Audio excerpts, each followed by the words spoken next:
medicado corretamente? Fui. Na verdade, nos Estados Unidos, o protocolo foi idêntico ao do Brasil. Impressionante. Parece até uma coisa assim, padrão mesmo. Eu fui tratado, tal qual fui tratado na Santa Casa, hoje eu me trato, com os mesmos medicamentos, inclusive, e com o mesmo protocolo médico. Foi impressionante. Parece até uma coisa. Isso até era uma coisa que me causava. Como é que se diz? Insights psicóticos. Porque eu achava que até era uma combinação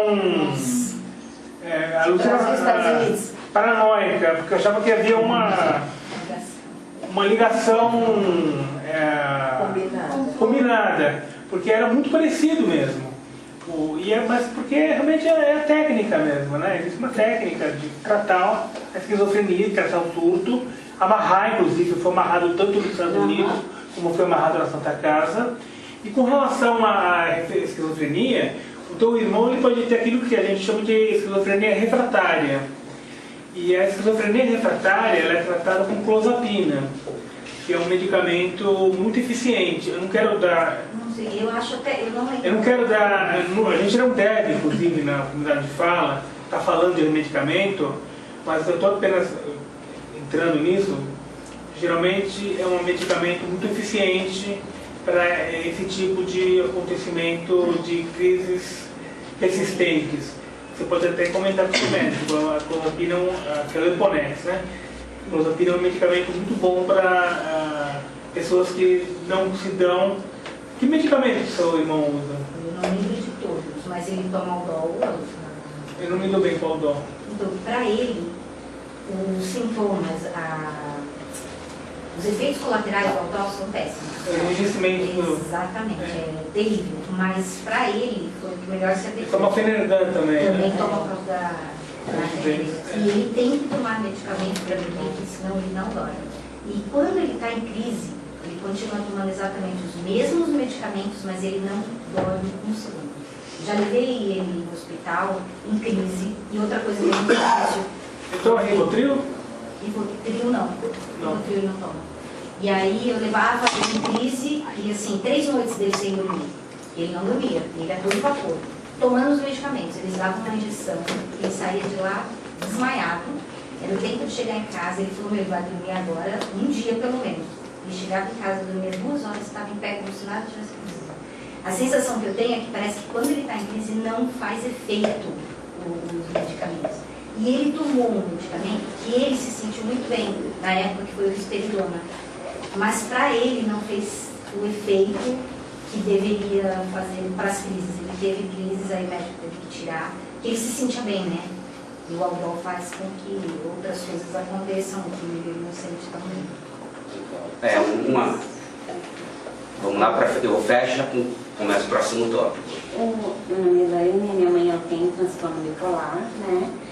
A minha pergunta é, o efeito colateral dos medicamentos é muito forte, interfere em outros órgãos? Então, tem essa questão básica da gordura, né? Engordar gordura no fígado, engordar a massa adiposa, né? Aumento de peso, função... A libido, né, Shimuri? A libido, bem falado. No caso da minha mãe, ela é intestinal, interfere um pouco e às vezes é obrigada a... Todo medicamento, então, assim, seja para bipolaridade, depressão, síndrome do pânico, toque, esquizofrenia vai ter. Então, igual o toque, agora puxando para aceitação. Agora a gente vai para o segundo tópico da aceitação. Então, para quem tem toque, também tem um uso de medicamento contínuo, né? E faz assim, teve vezes que eu já tomei 2, 3 medicamentos, hoje eu só tomo um. E posso ter crise a qualquer momento, só que o importante é o seguinte, hoje eu já aprendi o meu sinal amarelo, já consigo visualizar no dia a dia o que pode me gerar um estresse, uma ansiedade, que pode fazer com que os meus rituais eles venham de uma forma mais intensa, né?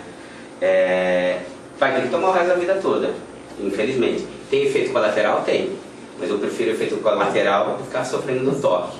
sem sair de casa, sem falar com ninguém, ter medo de tudo, achar que o mundo vai acabar. E outra coisa que o Zé falou que é importante, todas as minhas crises maiores foi quando eu achei assim, tô bem, vou cortar o remédio. Ou misturei com bebida. Algumas vezes foi legal porque eu não tinha mania. Só que quando passava o efeito do álcool, a mania vinha exponencial. Vale a pena? Não vale a pena. Sobre aceitação, que é o próximo tópico, para mim a aceitação foi muito fácil. Porque lá com 23 para 24 anos, estava vindo de uma síndrome do pânico, começando uma depressão. Não dá para vocês verem aqui, mas de vez em quando eu anoto na mão. Tenho muita compulsão por anotação, né? Então muitos dos pensamentos, uma forma de aliviar é escrever. Apesar que quem tem toque tem uma memória de elefante. Então fica meio dúbio, por que anotar se eu sei de tudo? É bem complicado. Aí eu fui numa consulta com um médico e eu falei assim, doutor, é o carro, é em casa, é um caderno por semana escrevendo, durmo sonhando que eu estou verificando alguma coisa. Ele falou, vamos fazer um teste? Era um psiquiatra, um neuropsiquiatra, um cara estudioso, mais novo, não tão ortodoxo, que uma outra coisa que a gente falou antes da palestra. Ele falou, eu acho que você tem isso. Ele fez um teste lá e falou, realmente você tem. Então eu comecei a ser tratado da síndrome, da depressão e do toque ao mesmo tempo. Para mim foi um alívio. Quando eu saí de lá eu falei, nossa, já sei o que eu tenho. A gente percebe que para vários portadores, enquanto não existe aceitação dele, de si mesmo, isso vira uma bomba relógio. Tem pessoas que do grupo ficaram 30 anos para aceitar, mesmo indo em médico, tomando medicamento. Isso eu acho que uma fase do tratamento é a aceitação. Se você não aceitar, você não vai acreditar no remédio. Para mim foi mais fácil. Aceitação na família, que eu acho que foi a tua pergunta, eu fiquei vivenciando o toque até os 34 anos, sem a minha família saber que eu ia nas toques, que eu dava testemunho como pessoa, não falava o meu nome, sabe, quando parece uma pessoa, as pessoas montam. E até que uma vez eu dei uma entrevista, só a minha mãe sabia, pedi para ela assistir escondida, para ninguém saber, porque eu tinha muito medo que meu pai soubesse que eu tinha. Eu não queria decepcionar meu pai. E eu só fui escancarar para o mundo, assim, dizer para as pessoas, porque eu não sou o toque, eu sou o Caio que tem o toque. Há 3 anos atrás eu apareci no Fantástico, num quadro que chamava Males da Alma, nome péssimo. Falou sobre esquizofrenia, péssimo. Foi exemplificar o meu caso, falando um pouquinho, não da superação, porque assim, eu não estou totalmente 100%. O toque não tem cura, a gente aprende a lidar com o toque. Como quem tem diabetes, Tem vezes que está ruim, tem vezes que está péssimo, mas eu vou levando. E, gente, uma coisa é você aparecer num canal pago, que poucas pessoas têm acesso. Aparecer no Fantástico, só minha mãe sabia que eu tinha gravado. Aí teve chamada durante a semana, aí começou, eu só achei, assim, eu precisava fazer isso. Porque enquanto eu não fizesse isso, eu ia me esconder atrás da doença, Então eu vou em vários lugares hoje, falo, e é uma forma também de tratamento para mim. Então vir aqui, poder falar para vocês, que são psicanalistas, que vão estar tratando de pessoas, é muito importante. Eu aceitei, mas foi difícil perante a família. Meu pai infelizmente faleceu, eu só fui aparecer, vamos dizer assim, ao vivo depois. Só que, por exemplo, eu tenho certeza que meu pai não ia me julgar, mas eu tinha muita vergonha de dizer para ele. Porque teve uma época que eu guardava jornais, recortes, eu colecionei de tudo. Colecionismo hoje não está dentro do toque, como acumulação. São outras formas, São doenças que têm um nome específico hoje. Então foi da forma que eu aceitei, e eu não chego em lugar nenhum falando sobre toque. E as pessoas respeitam muito, E eu percebo quando alguém quer ser sarcástico. A gente percebe, tem alguns amigos que são assim, mas tem aqui, não, peraí, você sabe o que é toque? Você sabe o que é ficar 1 hora lá tentando limpar o banheiro, passando a esponja, você não conseguir sair de casa sem ver a janela, isso é toque. Mania todos nós temos. Os rituais, que eu chamo, é uma coisa que traz sofrimento, né? Então, a partir do momento eu aceitei, continuei na terapia, mas não abri a boca para terapeuta. Geralmente a gente se esconde. Continuei fazendo tratamento. Durante mais 7 anos eu nunca falei para ela que eu tinha toque. Eu falava que eu era ansioso. A partir do momento que eu também comecei a falar para ela, foi uma forma que melhorou. Aí foi uma discussão que eu tive com a Anne. O terapeuta, o psicanalista, algumas vezes, passa a mão na cabeça, o paciente precisa. Porque talvez seja a única pessoa de confiança que ele tem é o psicanalista. É por isso que eu falo, um aperto de mão, um abraço, ou responder um WhatsApp, não precisa responder o WhatsApp, é 00:01. Talvez seja o único vínculo que tenha, né? Porque dessa segurança que é criada, e muito psicanalista, muito psicólogo não sabe que existe uma toque, que existe uma abre, que existe uma comunidade de fala. Então, e a gente esconde. E tem vezes que eu acho que o profissional tem que dar uma apertadinha. Porque senão, tem gente que infelizmente paga a vida inteira para ir no terapeuta e vai como se fosse na padaria, né? Então, eu também fiz isso durante um bom tempo. Mas eu não levava, eu sempre escondia. O problema, você chegava e contava outra coisa, né? E hoje eu tenho falado muito disso e isso melhora muito.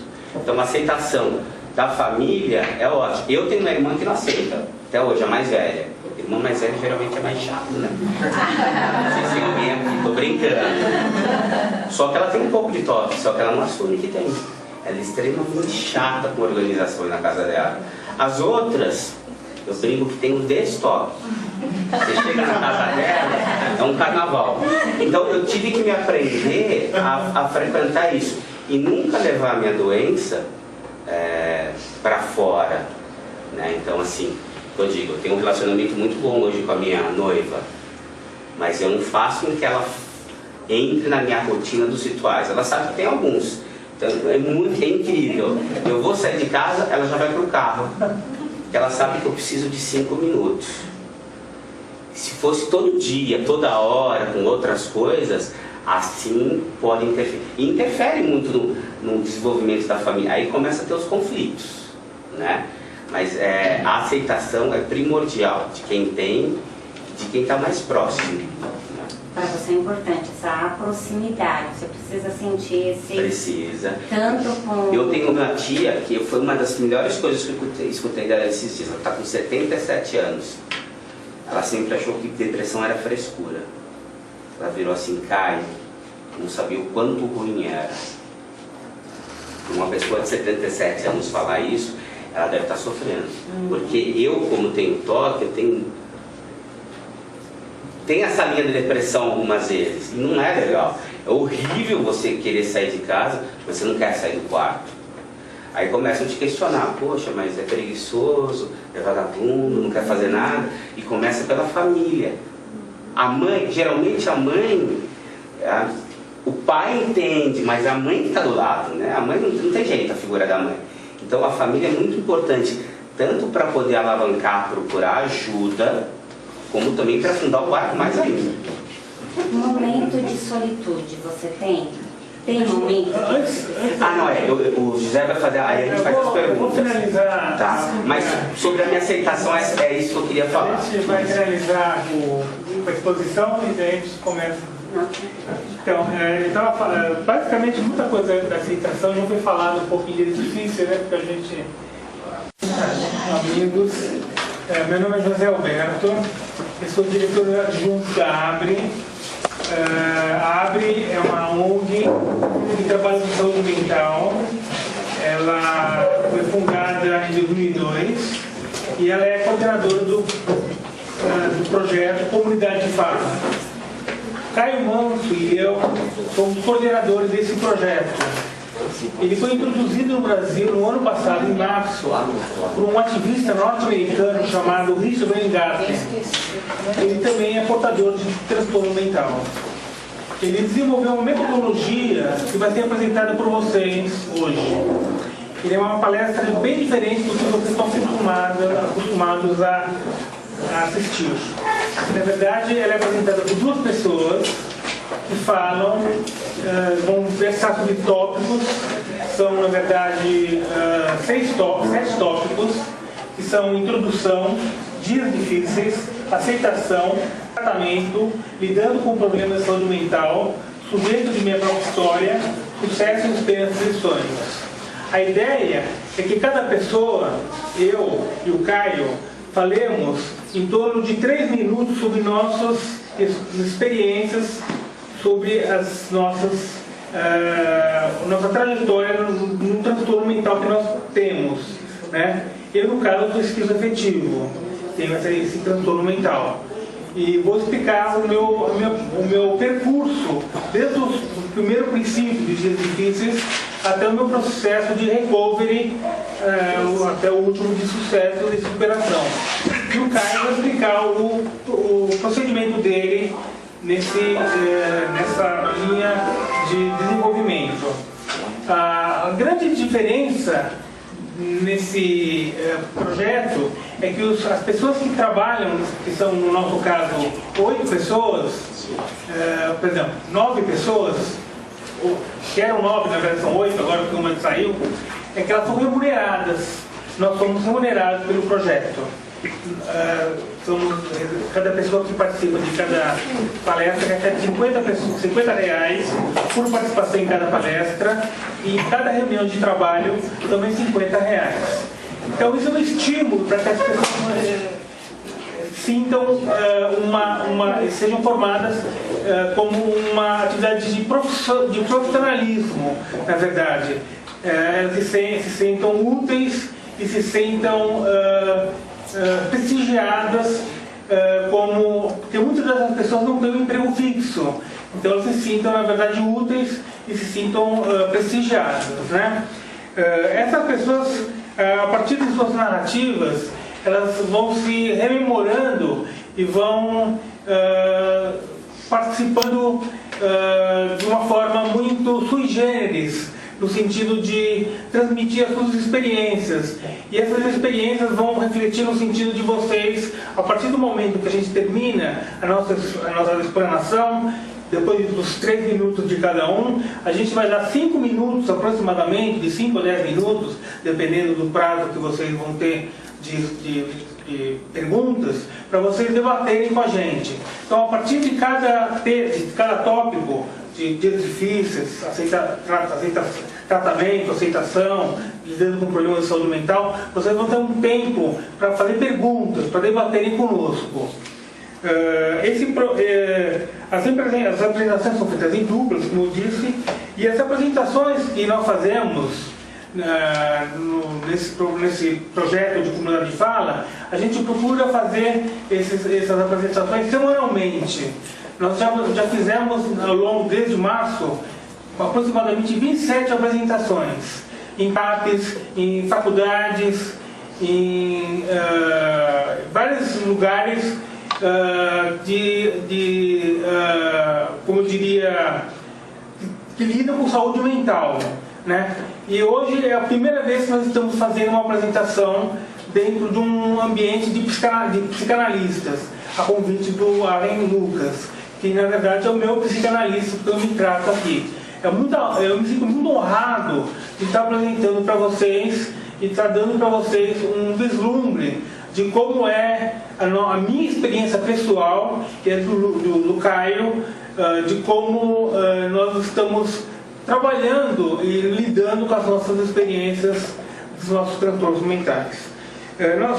A comunidade de fala, ela tem uma página no Facebook, que é essa que está aqui, está um pouco apertado aqui no quadro, é da facebook.com comunidade de fala.